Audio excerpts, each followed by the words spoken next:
At the end of the last video, video number 3, we had talked about wheat harvest and we had also mentioned grape harvest. So we need to talk now about the pattern of the harvest.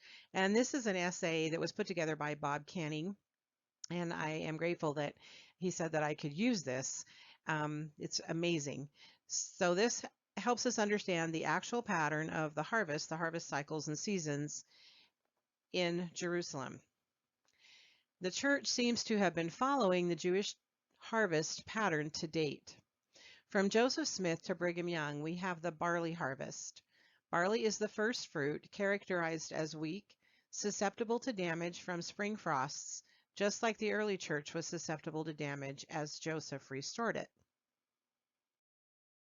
With Brigham Young, we entered the wheat harvest. This is the majority of the growing season for the church. It lasts the longest and finishes up at the beginning of the grape harvest with the wheat offering in the temple. And remember, we talked about the wheat offering that was made on the new altar of the Jews in December of last year, December 2018. There were some pretty significant timing with the wheat offering and what just happened in the last April conference of 2019 as well. But the wheat and the tares grow together. The majority of the growth of the church happens during this time, and so do the secret combinations. When President Thomas S. Monson changed the missionary age, we entered the hastening of the work, or the hastened harvest. This is where the wheat is being laid up in store by some workers, and all of the workers are waiting for the Lord of the vineyard to come and tell them it's time to harvest the grapes. This was called the hastened harvest because it had to happen fast or the grapes would turn. We're nearing the end of this phase by his estimation, and the hastened harvest is winding down. And he wrote this in September of 2018. When the hastened grape harvest comes to an end, it was also about time for the wheat offering in the temple. So you have the wheat offering, the winding up of the grape harvest, and the beginning of the olive harvest all overlapping each other. And this is where he said we were in his estimation. Now, since then, March and April of 2020, I think that we have seen that happen, and we'll explain that later. The next harvest, the olive harvest, is about to kick in with a mighty shaking. The earth has already been ramping up. The olive harvest was characterized by shaking the trees to get the olives out. This is the part where the Lord preaches his own sermons, shakes the earth or the olive trees, and collects the last people who will hear his voice.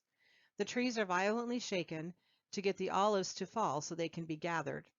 All of the members of the church will be gatherers because it will be unsafe to have missionaries serving outside of their homes. This is the tribulation and the cleansing of America. The tribulation is also the time where these olives are put under immense pressure to extract the pure olive oil or a pure remnant that will build Zion. In his opinion, President Nelson and the other apostles during the April 2019 conference put us on notice that we are leaving Egypt or Babylon, and that the new law is coming quickly, and that the wheat offering has been or is about to be made. The grape harvest is just about over and the olive harvest is ramping up. Why is this important? Because the restructuring and changes that were made at Conference 2019 and the ones that are coming in future conferences are to deal with meeting the needs of the members of the church and the remaining people that are to be harvested. This would mean that the day of the Gentiles will be over soon, and is now already, and Ephraim's responsibility is just about complete. The wheat harvest is ending and the wheat offering will be made to the Lord. Missionary work will take on a new meaning. All members will be gatherers during the tribulation as secret combinations, and those who uphold them are destroyed and the remaining olives are harvested. But more importantly, as the olive harvest shaking occurs, the people of the church need to do two things to survive. 1, take care of each other. 2, do their family history and temple work so that family on the other side can provide support as well as during the very turbulent times. We need every worthy man, woman, and child on both sides of the veil to survive the battle that we are now entering into with Lucifer and his followers. He will be completely unbound and have free reign for a short but intense time. Again, this was written in September of 2018. And since then, much of what he was pointing to in his description of the various harvests have come to pass. And we'll talk about that more toward the end of this video. Something that I hear often is the quote, "We know not the day nor the hour." And when taken out of context, that is only a half truth.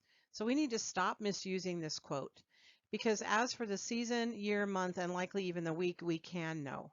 That is the purpose of signs. And we can know that from Scripture.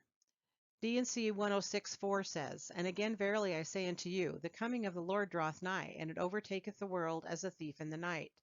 Therefore gird up your loins, that ye may be the children of light, and that day shall not overtake you as a thief in the night." Mark 13:28, "Now learn a parable of the fig tree. When her branch is yet tender, and putteth forth leaves, ye know that summer is near. So ye in like manner, when ye shall see these things come to pass, know that it is nigh, even at the door."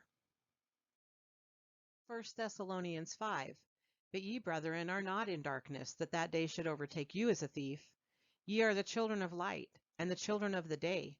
We are not of the night, nor of darkness."